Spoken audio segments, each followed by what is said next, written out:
السلام عليكم ورحمة الله وبركاته. بسم الله الرحمن الرحيم. رسول الله صلى الله عليه وسلم و ابو بکر صدیق رضی الله عنه به طرف مدینه حرکت میکردند، یعنی هجرت میکردند. سراقه ابن مالک از پشت هر دوی آنها آمد، میخواست یعنی هر دوی آنها را اسیر بگیرد و به اهل مکه بسپارد، ولی نتوانست. رسول الله صلی الله علیه و سلم به سراقه ابن مالک یک خط دادند. در آن سراقه ابن مالک را رسول الله صلی الله علیه و سلم امان داده بود که اگر روزی آید و در اسیر رفتد او را مسلمان ها آزاد کنند. سراقه ابن مالک را رسول الله صلی الله علیه و سلم وعده دادند به دستمانه های کسرا، یعنی دستمانه های پادشاهی ایران. سراقه ابن مالک هم قبول کرد، خط را گرفت و رفت.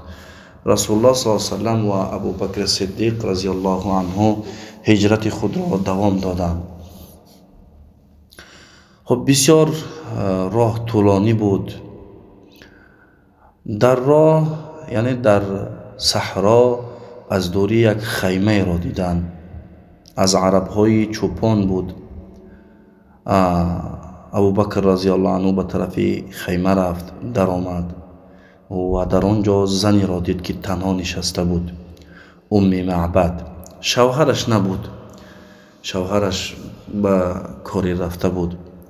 ابو بکر رضی الله عنه پرسید آیا چیزی برای خوردن دارید؟ معبد گفت اگر چیزی می داشتیم شما را ناپرسیده می دادیم. یعنی مردم چوپانی که در بیابان زندگی میکردند بسیار مهمان نواز، دلکشاد بودند. معبد گفت من چیزی ندارم، فقط یک چند تا گوسفند و بوزی دارم که از سبب علف نیست، در اینجا بسیار خراب هستند، شیر ندارند. رسول الله صلی الله علیه و سلم فرمود آیا اجازت میدهی بوز را بجوشیم؟ معبد گفت بله، اگر بخواهید بوز را بجوشید، ولی شیر ندارد. رسول الله صلی الله علیه و سلم با دست مبارک خود پشت بوز را یک بار مسح کرد و به امر الله پیستانهای بوز پرش شیر شد. و رسول الله صلی الله علیه و سلم فرمود هر ظرفی که در خانه داری بیار. معبد می آورد و در تعجب بود، یعنی معجزه بزرگ است. یک بوزی که ماها خراب است، یعنی از گرسنگی قریب است که می مرد، چطور این شیر می دهد در حالی که علف نیست برای خوردن؟ خب از شیر بوز رسول الله صلی الله علیه و سلم می نوشید، ابو بکر رضی الله عنه می نوشید، معبد می نوشید. بسیار نوشیدند تا اینکه سیر شدند و ظرف های خانه معبد هم همش پر از شیر شد. در این حالت معبد بسیار رسول الله صلی الله علیه و سلم را یعنی با تعجب نظر میکرد، همه کارهای رسول خدا را اهمیت میداد. خب کمی استراحت کردند و باز هجرت خود را دوام دادند. بعد از چند شوهر معبد آمد، دید همه ظرف ها پر از شیر است. پرسید ای معبد اینها از کجا هستند؟ این شیر را از کجا آوردی؟ معبد گفت در اینجا دو مرد مبارک گذر کرد، یعنی در خانه من دو مرد مبارک آمدند و رفتند، و قصه را نقل کرد. معبد رضی الله عنها رسول الله صلی الله علیه و سلم را بسیار اهمیت داده بود و بهترین وصف کرد شکل صورت رسول الله صلی الله علیه و سلم.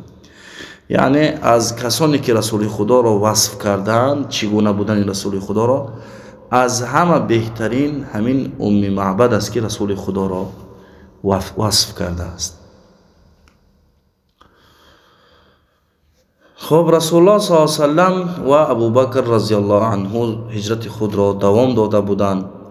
به مدینه منوره خبر رسیده بود که رسول خدا و ابو بکر صدیق رضی الله عنه هجرت کردند ولی 3 روز گذشته است، یعنی براه برآمدن ولی 3 روز گذشت که آنها تا حال به مدینه نآمدند. اکنون هیچ کسی نمیداند که در کدام راه است، در کدام راه هستند و کدام وقت کدام روز میرسند. اهل مدینه هر روز از خانه های خود می برآمدند تا نماز ظهر، یعنی تا نماز پیشین، تا وقتی که بسیار گرم می شد، هوا دیگر طاقت ایستادن نمی کرد یگان کس، بعد باز بر می گشتند به خانه های خود. مصعب ابن عمیر یکمین صحابه است که از مکه به مدینه هجرت کرده است و اهل مدینه را دعوت کرده است، چطوری که در قصه پیشتر نقل کرده بودم. اهل مدینه را به بیرون می برد و در اونجا انتظار می کردند و باز وقتی نماز پیشین می شد آنها را بر می گرداند، یعنی وقتی استراحت می شد در بیرون دیگر کسی ایستادن نمی توانست. حتی اینکه یهودی ها هم بیرون می برآمدند، آنها هم انتظار بودند که پیغمبر آخران کیست، فرزندان خود را بیرون می آوردند. یعنی به همه این دیدن رسول الله صلی الله علیه و سلم بسیار ضرور بود. روز دوشنبه 12 ربیع الاول سال 1 هجری، یعنی از همین وقت یکم مسلمان ها سال خود را شروع کردند، مردم بعد از نماز پیشین به خانه های خود برگشتند. یعنی مثل هر بار آمدن، انتظار کشیدن، هیچ کسی نیست و به خانه های خود برگشتند. رسول الله صلی الله علیه و سلم و ابوبکر صدیق به مدینه نزدیک شدند.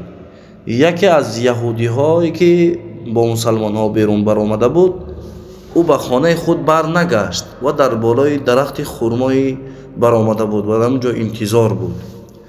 از دوری دید که 2 نفر می آید، بر شتر سوار هستند و 2 نفر می آیند. فهمید که هر دوی همونها ابوبکر و عمر هستند، یعنی شخصانی که انتظارشان هستند. با صدای بلند گفت: ای فرزندان قیله بیایید، ای فرزندان قیله بیایید، شخصی را که انتظار هستید آمد. یعنی مادر بزرگ قبیله اوس و خزرج قیله نام داشت. برای همین یهودی ها آنها را به نام قبیله شان صدا نمی کردند، بلکه اینکه آنها را فرزندان قیله صدا می کردند، می گفتند. خب با صدای بلند مردم را صدا کرد: فرزندان قیله، ای فرزندان قیله بیایید، شخصی را که انتظار بودید آمد، رسید. وقتی مردم شنیدن یکدیگر را گفتند، بار دیگر مردم یعنی در حال جمع شدند و دویده کنان آمدند، دیدند که رسول الله صلی الله علیه و سلم با ابوبکر صدیق رضی الله عنه رسیدند به دروازه های مدینه و ترانه طلع البدر علینا را همه میخواندند و بسیار خرسندی میکردند.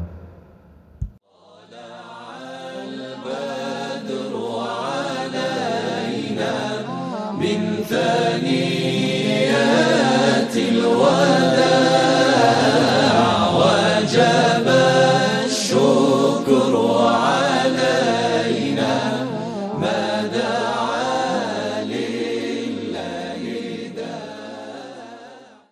بسیاری مردم رسول الله صلی الله علیه و سلم را نمی شناختند، یعنی رسول خدا را ندیده بودند. از رسول خدا بسیار شنیده بودند، مسلمان شده بودند، ولی رسول خدا را ندیده بودند، نمی شناختند رسول خدا را. فقط کسانی رسول خدا را می شناختند که از مکه هجرت کردند. دیگر کسی نمی شناخت که رسول خدا یعنی کدامش رسول خداست و کدامش ابوبکر صدیق است، برای که بین آنها انقدر فرق زیادی نبود در سال، در عمر. رسول الله صلی الله علیه و سلم و ابوبکر صدیق وقتی رسیدند، مردم میگفتند رسول خدا کدامش باشد، یعنی پیغمبر ما کدامش است. ابوبکر رضی الله عنه 2 سال از رسول خدا خورد بود. ابوبکر رضی الله عنه رسول الله صلی الله علیه و سلم را سایگی کرد. وقتی رسول خدا را سایگی کرد، مردم فهمیدند که رسول خدا انامین است، برای که رسول خدا را سایگی کرد. هر کسی اکنون رسول خدا را میخواست به خانه خود برد. هر کسی رسمانی شتر را میگرفت و میگفت یا رسول الله به خانه من بیا، به خانه من بیا. رسول الله صلی الله علیه و سلم از شتر خود فرامد در منطقه قبا. منطقه قبا در حال امر کرد در اینجا مسجدی بنا کنند.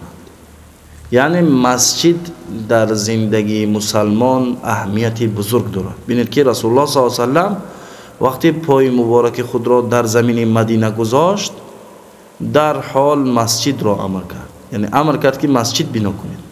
مسجد جایی هست که همه مسلمان در آنجا یک می شود، همه مسلمان در آنجا برابر می شود، همه مسلمان از یکدیگر با خبر می شود کی بیمار است، کی نیست، کی در کدام حال است. یعنی دلهای مسلمان ها، دلهای مردم در مسجد یک می شود و محبت بین مسلمان ها زیادتر می شود. این اهمیت مسجد است که رسول الله صلی الله علیه و سلم در حال امر به بنای مسجد کرد. رسول الله صلی الله علیه و سلم در منطقه قبا یک روز دوشنبه از روز دوشنبه تا روز جمعه ایستاد. یعنی از روز دوشنبه تا روز جمعه رسول الله صلی الله علیه و سلم در قبا ایستاد و روز جمعه به طرف باز درون مدینه حرکت کرد. یعنی این اطراف مدینه است، این گرد و نواحی مدینه است. اکنون روز جمعه رسول الله صلی الله علیه و سلم به طرف درون مدینه حرکت کرد. نماز جمعه را در جای بنی سالم ابن عوف خواندند. این یکمین نماز جمعه بود که در آنجا خوانده شد با رسول الله صلی الله علیه و سلم و در آنجا رسول الله صلی الله علیه و سلم خطبه کرد. نماز جمعه پیش از آمدن رسول الله صلی الله علیه و سلم در مدینه می‌خواندند در خانه اسعد ابن سراره، ولی یکمین باری که رسول الله صلی الله علیه و سلم نماز جمعه را در مدینه خواند آن در خانه سالم ابن عوف بود. پیش از این مسلمان ها در خانه اسعد ابن زراره می‌خواندند.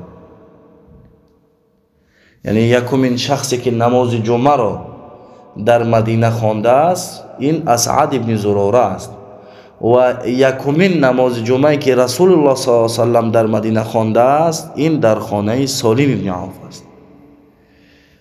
در خانه اسعد ابن زراره 40 صحابه جمع می شدند می خواندند. برای همین مذهب احناف هم میگویند اگر 40 نفر باشد نماز جمعه می شود و از همین دلیل میکنند. ولی نماز جمعه حساب ندارد. یعنی یگان در این مورد یگان حدیث نآمده است، یگان قول نآمده است که 40 نفر باشد یا که 30 نفر باشد نماز جمعه خوانده می شود.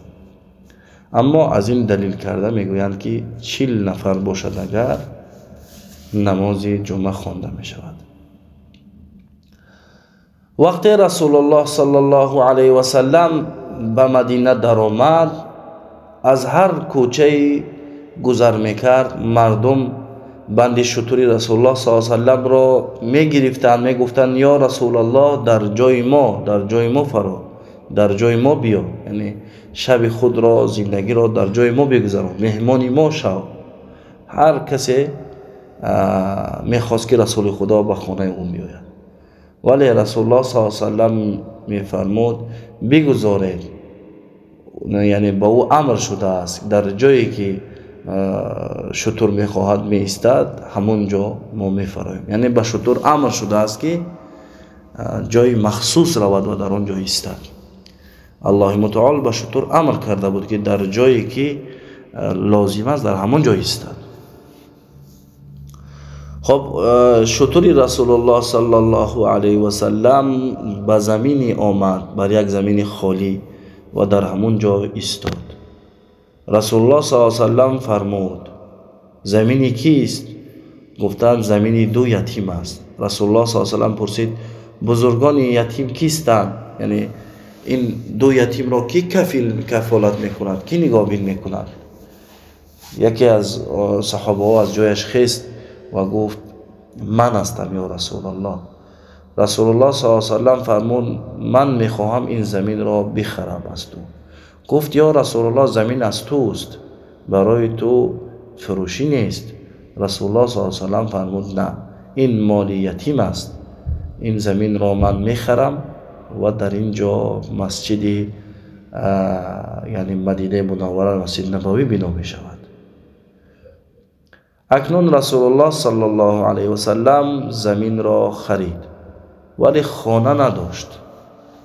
صحابه ها می آمدن و می گفتن یا رسول الله به خانه ما بیا. رسول الله صلی الله علیه و سلم ابو ایوب انصاری وقتی آمد و دیگر صحابه آمدن، رسول الله صلی الله علیه و سلم پرسید ابو ایوب را، و ابو ایوب خانهش بزرگ است و بسیار شخصی سخی بود. رسول الله صلی الله علیه و سلم راضی شد که با ابو ایوب انصاری رود، او را اختیار کرد و به خانه ابو ایوب رفت. خانه ابو ایوب انصاری دو آشیانه بود و کشاد بود. ابو ایوب انصاری به رسول الله صلی الله علیه و سلم گفت یا رسول الله شما در آشیانه دوم بخوابید، من نمیتوانم شما را در آشیانه پایان بگذارم، چطور من بالا را اختیار میکنم و شما پایان؟ رسول الله صلی الله علیه و سلم فرمود ای ابو ایوب، به نزد من مردم زیاد می آید، نمیخواهم ناراحت کنم شما را، من در آشیانه یکم می ایستم. ابو ایوب انصاری رضی الله عنه راضی شد. یعنی به نزد رسول الله صلی الله علیه و سلم در این روزها بسیار شخص می آید و رسول الله صلی الله علیه و سلم فرمود به نزد من می آیند، من خوبتر می شود در آشیانه یکم بیستم، وقتی که مردم می آیند برای شما اذیت نمی شود. و رسول الله صلی الله علیه و سلم در آشیانه یکم خانه ابو ایوب رضی الله عنه زندگی می کرد. در حال رسول الله صلی الله علیه و سلم امر کرد مسجد نبوی را بنا کنند. یعنی همه شروع به کار کردند، همه مسلمان هایی که توانایی داشتند می آمدند و یک سهم خود را در مسجد می گذاشتند. از سحر تا بیگاه مردم کار می کردند. مردم در کار مشغول بودند و نشید می خواندند اللهم لا عیش الا عیش الاخره فاغفر للانصار والمهاجره.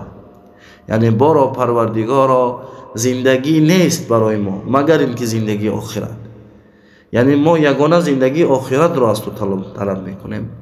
فاغفر للانصار والمهاجره، پس بارا پروردگارا ببخش گناهان انصار و مهاجرین را. رسول الله صلی الله علیه و سلم هم با اصحاب خود میخواست نشید بخواند، یعنی همین نشید را تکرار کند، ولی خطا میکرد. یعنی رسول الله صلی الله علیه و سلم شعر گفتن نمیتوانست. الله متعال میفرماید و ما علمناه الشعر و ما ينبغي له، ما هرگز به رسول خدا یعنی به رسول الله شعر را نیاموختیم و او شایسته او نیست. یعنی اگر رسول الله صلی الله علیه و سلم شاعری کرده میتوانست، خب مردم میگفتن قرآن را خودش به دستش نوشته است.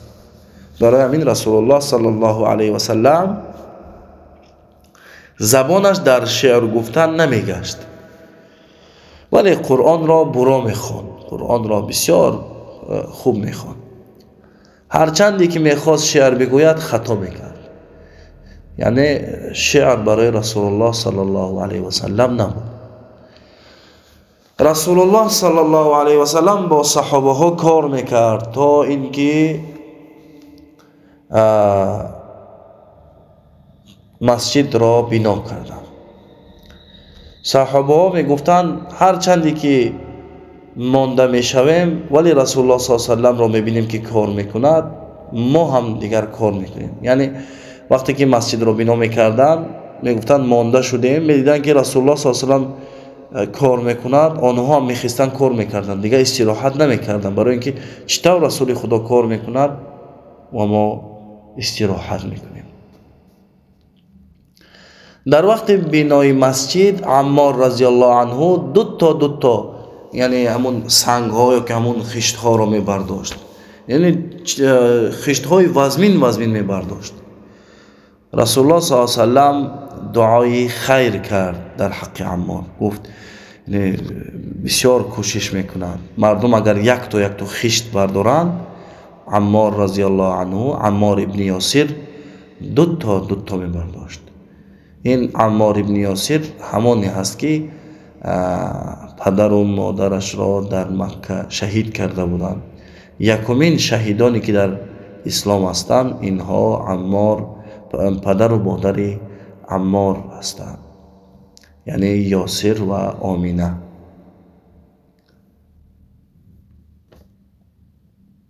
و رسول الله صلی الله علیه و سلم در مورد عمار یک سخنی عجیبی فرمود.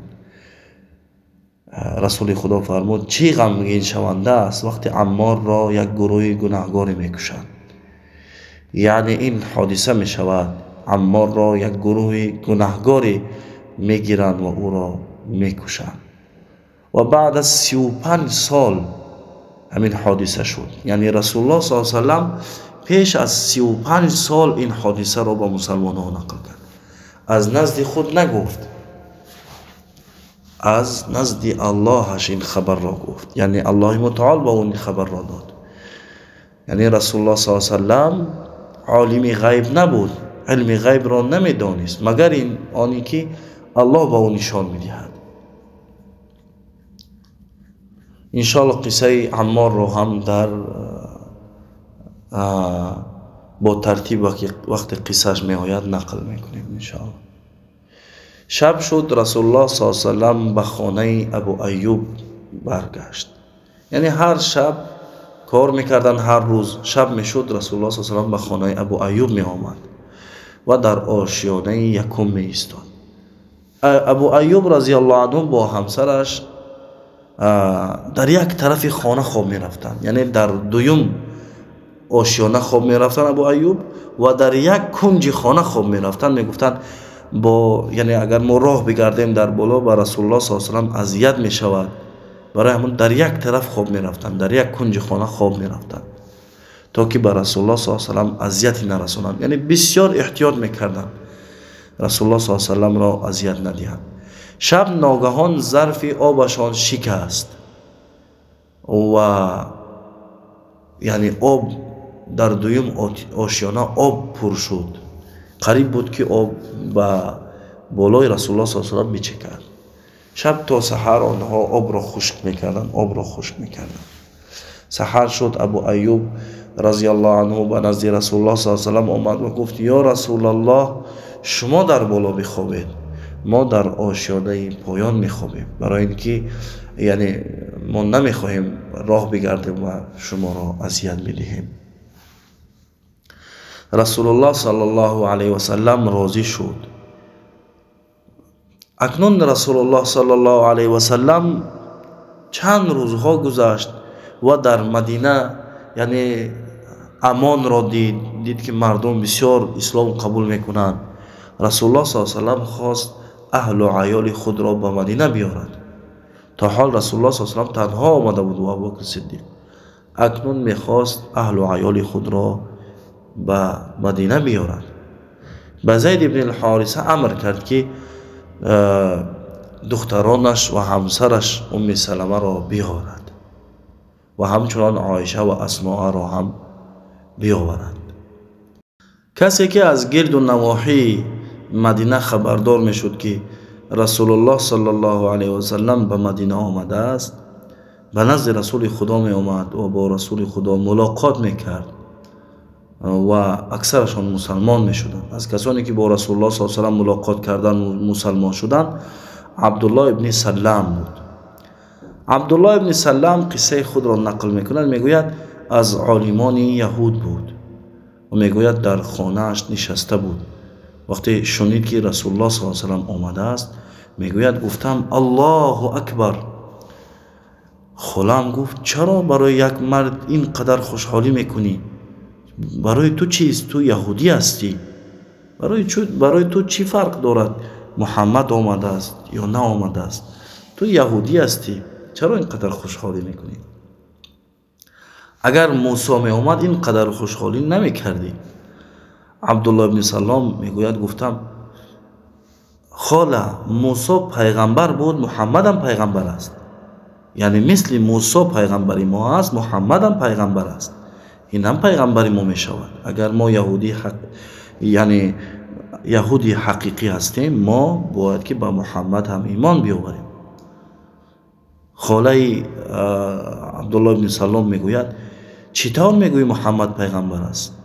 عبدالله ابن سلام جواب میدهد به خاله‌اش میگوید همه علامت هایی که در این کتاب است، در کتاب تورات من خواندم، همش در این محمد دیده می شود.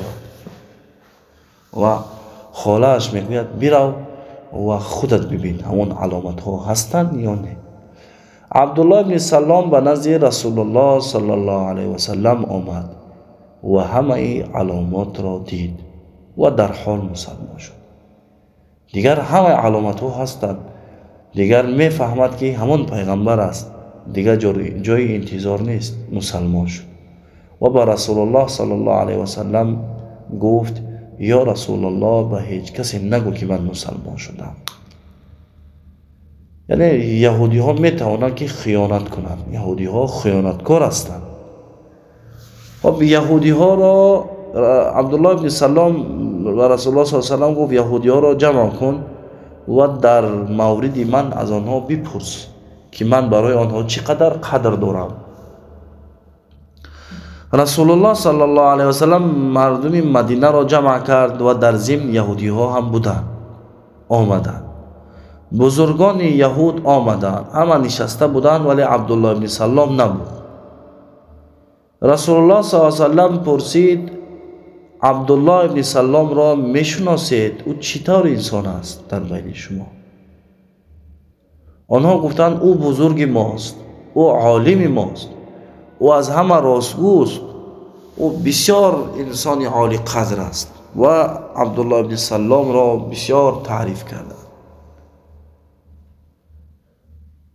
در این حال عبدالله ابن سلام از جای برآمد و گفت پس من شهادت میدهم که الله یک و یگانه است و جز هیچ کسی جز الله مستحق عبادت نیست و محمد رسول الله است. وقتی یهودی ها سخن عبدالله ابن سلام را شنیدند دیگر رنگ و نمود آنها دیگر شد. در حال سخنهای خود را پس گرفتند، گفتند این عبدالله ابن سلام از همه جاهل است، دروغگوست و از همه پست است و سخنهای قبیح در مورد عبدالله ابن سلام میگفتند. یعنی یهودی ها، اکثر یهودی ها همه وقت خیانتکار هستند و بودن خیانتکار. برای همین الله متعال در مورد آنها در سوره فاتحه میفرماید غیر المغضوب علیهم، یعنی مغضوب علیهم کسانی که الله بر آنها غضب کرده است همین یهودی ها هستند. بر یهودی ها الله متعال غضب کرده است. اینها از وقتش همین طور بودند، پیغمبران بسیار را کشتند و حق را قبول نمی کردند. میدانستند که این حق است ولی حق را قبول نمی کردند. منافق بودند، خیانتکار بودند. ان شاء الله تعالی دوام قصه را در نوار بعدی یک جای میشنویم. و السلام علیکم و رحمت الله و برکاته.